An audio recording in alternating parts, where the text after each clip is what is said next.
All right, so you're prepping for an interview for an educational psychologist position. That's great. It's a really rewarding field. Yeah. You can have a real impact on students' lives.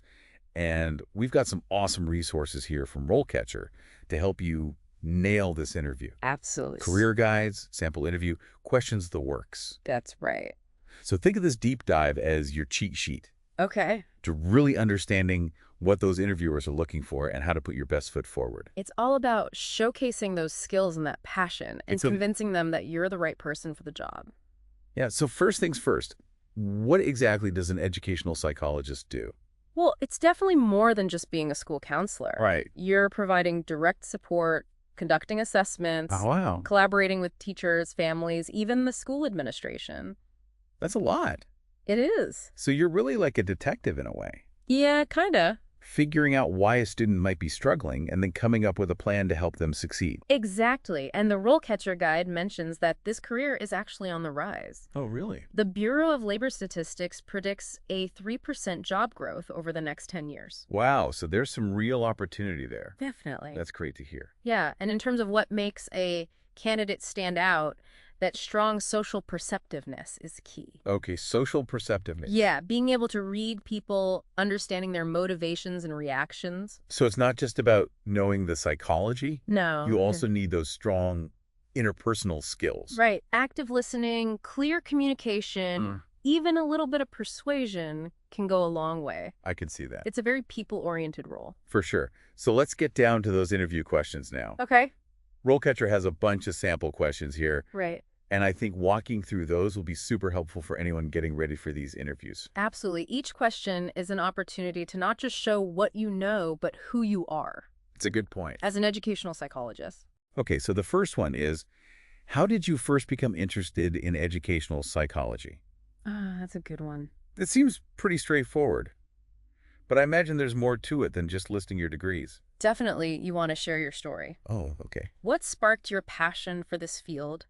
Was there a particular experience that ignited that interest in helping students? So show them the heart behind your expertise. Exactly. Let your personality shine through. Now, they might follow that up with something like, how's that initial interest evolved as you've gained experience in the field? Right. They want to see how your understanding has deepened. Yeah. Have you specialized in a particular area? Have certain experiences reinforced your passion? So really demonstrate that growth. Exactly. Highlight the depth of your commitment to the field. Yeah, show them you're in it for the long haul. Okay, that makes sense. Moving on to another one. How do you stay up to date in the field? Ah, that's about continuous learning. Right. Showing them that you're always growing and developing. So what would you recommend someone say to that? Well, think about specific journals or publications you follow. Okay. Maybe mention a recent article that really resonated with you. Mm-hmm. You could talk about conferences or workshops you've attended. Right. Even online communities where you engage with other professionals. Oh, that's a good idea. Yeah, it shows you're actively involved. So they might ask something like, what's a recent development in educational psychology that you found particularly interesting and why? Right. They want to see you're not just passively consuming information, you're actually thinking about it critically. Yeah, applying it. Exactly. Okay, let's dive into a scenario-based question now. Okay. This could be a little bit nerve-wracking. Yeah, sometimes. So describe a time you had to make a difficult ethical decision. Yeah, that's a tough one.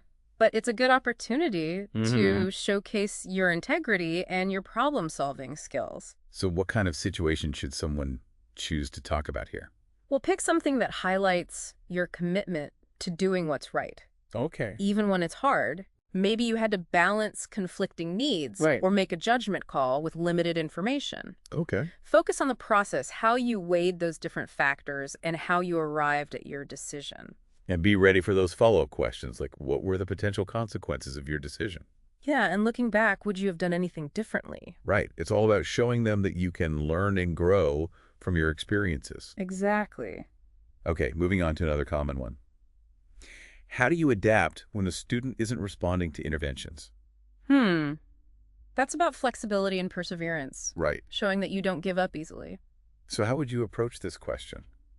Think about a specific example where you had to adjust your approach. Like, Did you try a new strategy, consult with other professionals, or maybe reevaluate the student's needs altogether? right. Walk them through that process and emphasize your commitment to finding solutions. And they might ask, How do you involve the student and their family in this process? That's a great point. It shows you understand the importance of collaboration, Ah, empowering the student in their own learning journey.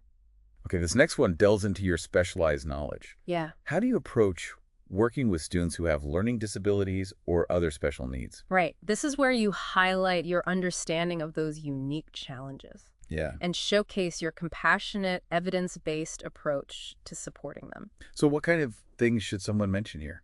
You could talk about specific strategies you've used, Yep. differentiated instruction assistive technology, developing individual learning plans. You Right. want to show them you've got the tools and the knowledge. And don't forget those potential follow-up questions like, what are some legal and ethical considerations Yeah, those are important. when working with students with special needs? Absolutely. It shows you're not just knowledgeable about best practices, but Mhm. also aware of the legal framework that guides your work. Okay, speaking of collaboration, here's another one that comes up often.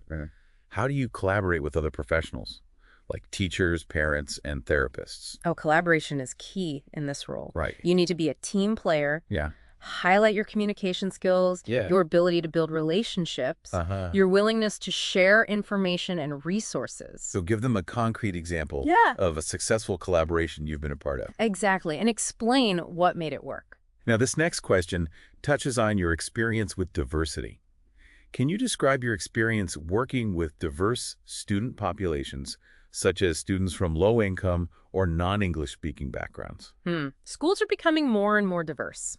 They are. So it's important to show that you can effectively support students from all walks of life. Right. Share specific examples of how you've addressed those unique needs. Wow. Have you supported English language learners, Right. collaborated with community organizations, or implemented culturally sensitive practices? That's really important. It is. You want to demonstrate your commitment to equity and inclusion and your ability to adapt your approach to meet the needs of all students. Okay, last question for this section.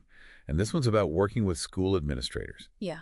How do you approach working with school administrators and other stakeholders to implement evidence-based practices and programs? This is where you show your leadership skills. Okay.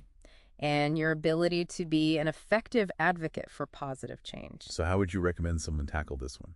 Well, highlight your experience in building relationships, presenting compelling evidence, navigating complex organizations. And be ready to share a specific example, a Right. time you had to advocate for a particular practice or program. Exactly, outlining the challenges you faced and how you overcame them. So show them you can really champion positive change within a school setting. Exactly. Now, before we move on to the next set of questions, Sure. I think it's important to highlight how RoleCatcher can be a real asset in preparing for all of these questions. Yeah, I agree. Remember how we talked about tailoring your answers to specific job requirements? All right. Well, that's where RoleCatcher's AI comes in. Exactly. You can upload the job description. Oh, wow. And their AI analyzes it to identify those key skills and experiences. So it's like having someone who knows exactly what that particular employer wants to hear. Yeah, it's like a personalized cheat sheet. That's amazing. And then as you're working on your answers, RoleCatcher gives you feedback. It suggests ways to make your responses stronger, to really hit those key points. Right. And remember those soft skills we talked about earlier? Like communication, Exactly. collaboration, Yeah. being able to read people. RoleCatcher can help you weave those into your answers Oh, wow. in a way that really resonates with the job requirement. It's like having a mock interview with a seasoned pro, Yeah, but with the added benefit of AI insights. exactly. And for those who want to practice their delivery, Oh, right. there's even a video practice feature with AI feedback on your body language, everything. That's really cool. It really elevates your preparation. Yeah. And the best part is RoleCatcher lets you tailor your answers for each specific job you apply for. Right. So you're not just memorizing generic responses. Yeah, You're creating targeted, impactful answers exactly. that show them why you are the perfect fit for that particular role. You're showing them that you've done your research and that you're genuinely interested in their school. It's all about increasing your chances of making a strong impression and landing that job. Absolutely. So we'll delve deeper into RoleCatcher's features later on. Okay. But just keep in mind, it's a valuable resource to really take your interview prep to the next level. Definitely. Okay, let's jump back into those interview questions now. All right. There are still quite a few to cover, and they delve into some really interesting scenarios that you might encounter as an educational psychologist. Yeah, let's do it. Okay. All right, so let's jump into some more of these interview questions. Okay, sounds good. We're going to be touching on some sensitive topics here. So just remember to approach them with empathy and understanding. Right. It's about showing the interviewers that you can handle these tough situations professionally, but always keeping the student's well-being as the top priority. Okay, so how about this one?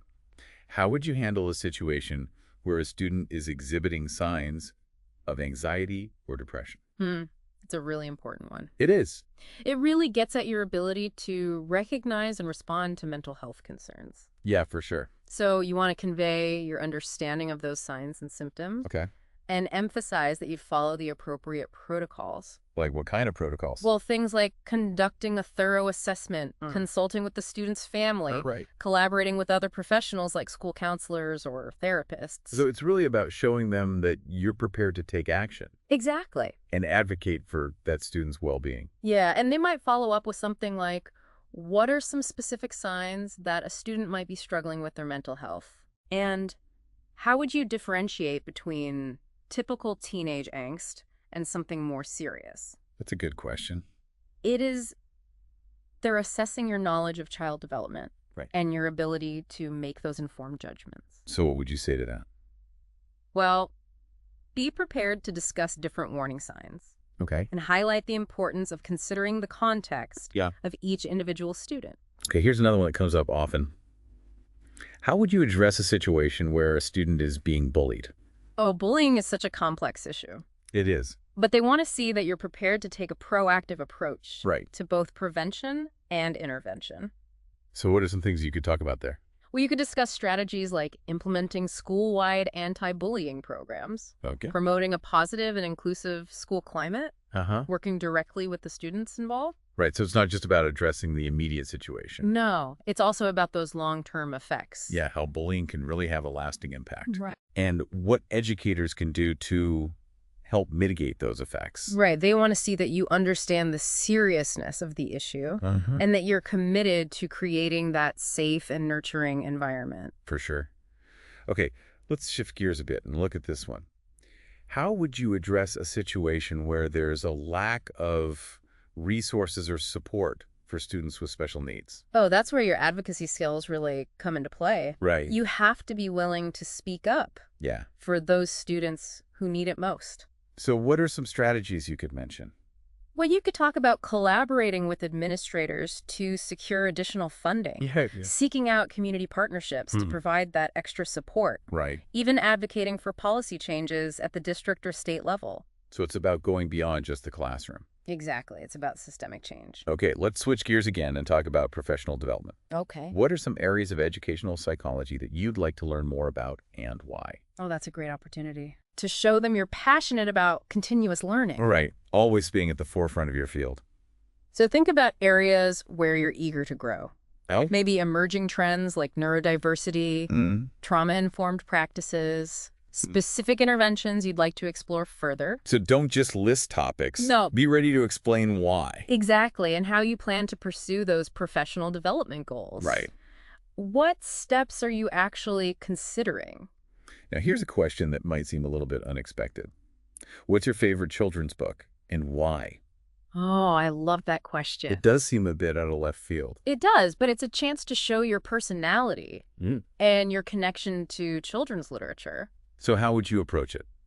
Well, don't overthink it. Okay. Just choose a book that genuinely resonates with you and be prepared to explain why. Okay. It could be a classic story, Right. a book that celebrates diversity, or just something that sparks joy and imagination.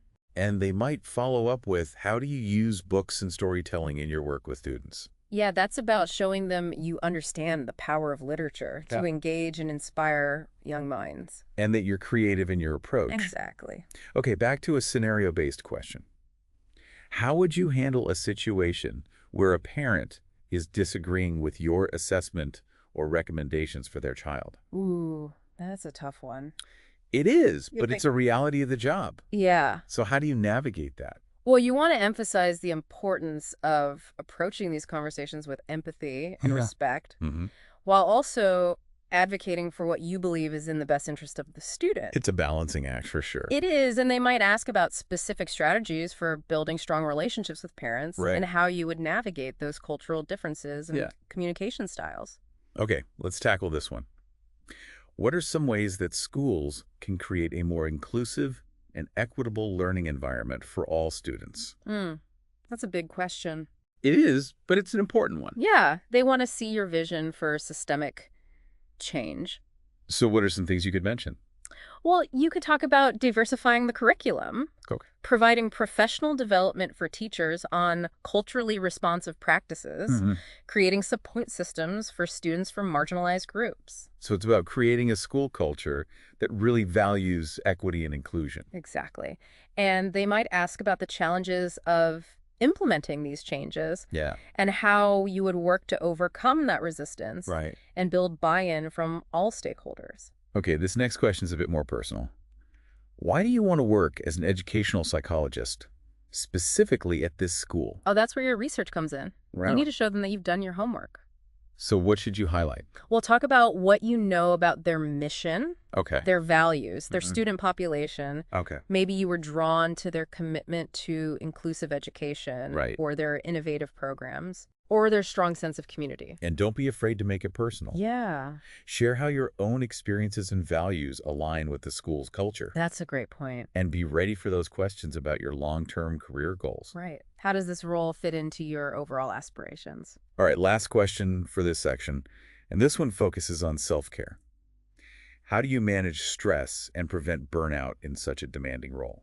Oh, self-care is so important. It is, especially in this field. Yeah, you need to be able to take care of yourself. So what are some things you can talk about here? Well, you can mention things like practicing mindfulness, Okay. setting boundaries, Uh-huh. engaging in hobbies, Right. seeking support from colleagues or mentors. So it's about having those healthy coping mechanisms in place. Exactly. And they might even ask about the signs of burnout Oh, yeah. and what steps you would take if you notice those signs in yourself or in your colleagues. So it's not just about your own well-being. No, it's about creating a supportive and healthy work environment for everyone. Okay, now before we move on, Yeah. let's circle back to RoleCatcher for a minute Okay. and how their AI can help you refine your answers. Sounds good. We've really covered a lot of ground here. We have. From the basics of what an educational psychologist does to those really challenging interview questions. It's all about being prepared. Exactly. The more you practice those answers, the more confident you'll feel going into that interview. And that's where RoleCatcher can really make a difference. Oh, absolutely. Those AI features can really take your prep to a whole new level. It's like having a secret weapon. Okay, so picture this. Yeah. You've got this big interview coming up. Yeah. You're a little nervous. Yeah. You've been using RoleCatcher to get ready. Okay. So you upload that job description, Uh-huh. and RoleCatcher's AI analyzes it, Right. really digs into that language to figure out exactly what skills and experience they're looking for. It's like having someone who can read between the lines Exactly. and tell you exactly what that employer wants to hear. And then as you're working on your answers, RoleCatcher gives you feedback, That's right. suggesting ways to make your responses stronger Uh-huh. to really showcase those key skills. And remember those soft skills we talked about? Yeah, like communication. Exactly. Sure. Being able to understand people. RoleCatcher can help you weave those into your answers It can. in a way that really connects with the job requirements. Yeah, it's like having a mock interview Right. with a pro. But with that added AI analysis. For sure. And for those who want to practice their delivery, Oh, right. there's even the video practice feature with feedback on your tone, your body language, everything. It's like having your own personal coach. It is. And the best part is RoleCatcher lets you tailor your answers for each specific job. That's right. So you're not using those generic responses, Oh, no. You're creating those targeted, impactful answers. showing them why you're the perfect fit for that role. You're really increasing your chances of landing that job. So what does this all mean for you? Well, it means you're not just going into that interview prepared. Right. You're going in confident and ready to show them what you've got. Exactly. Remember, every question is a chance to showcase not just your knowledge, but who you are as an educational psychologist. Your passion for helping students. Your commitment to their well-being. Your drive to really make a difference. Let that passion shine through. Yeah. And you'll be well on your way to landing that dream job. Now, as you continue your preparation, think back to those early experiences that really drew you to this field. Yeah. Maybe a teacher who inspired you, a personal challenge you overcame, Right. a moment when you saw the power of supporting a young mind. Right. How do those experiences connect to the skills you'll need to excel? That's a great question. Keep that connection in mind, Yeah. and you'll be unstoppable. And remember, you've got resources like RoleCatcher to help you along the way. Absolutely. Good luck with your interview. Oh, We knew you're going to do great. you got this.